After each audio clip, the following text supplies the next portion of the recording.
Order order. আচ্ছা order যখন দিবেন তাহলে 2টা পরোটা আর একটা চিকেন টিক্কা অর্ডার দেন। শাট আপ না, সাথে একটা 7 আপ। আচ্ছা তুমি নতুন স্যুটগুলা চুরি করেছো কেন? সেরা জামা কাপড় পরে আপনার সামনে আসতে লজ্জা করে জজ সাহেব। আচ্ছা তুমি কি শিওর ছিলে যে তুমি ধরা পড়বে এবং এখানে আসবে? হ্যাঁ, কারণ আমি একবারও চুরি করে পালাইতে পারি নাই। আচ্ছা তোমার পেশা কি? আমি তালা এক্সপার্ট। রাত 2টার সময় সোনার দোকানে গিয়ে কি করছিলে?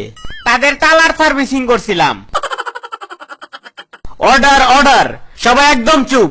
এরপর কেউ শব্দ করলে তাকে কোর্ট থেকে বের করে দেওয়া হবে।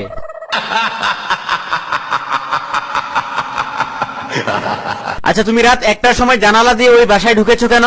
কারণ আমি ভাবছিলাম যে ওইটা আমার বাসা। তাহলে ওই মহিলাকে দেখে পালিয়ে গেলে কেন? আমি ভাবছিলাম যে ওইটা আমার বউ আসতেছে।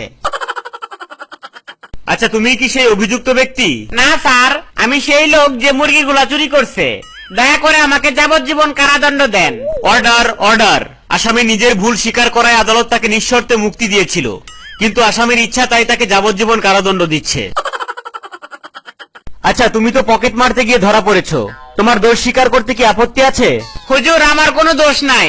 লোকটার পকেট এত ছোট যে হাত ঢুকানোর পর আর বের করতে পারি নাই। আচ্ছা আপনি কি দোষী নাকি নির্দোষ? রায় দেওয়ার জন্য বেতন কে পায়, আমি নাকি আপনি? তুমি নিজ হাতে তোমার বাবা মাকে গুলি করে মেরেছো, এই কথা স্বীকার করার পরেও তোমাকে মাফ করে দেওয়ার কি কারণ থাকতে পারে? আমি এখন এতিম, আর এতিমের অপরাধ মাফ করে দিন হুজুর।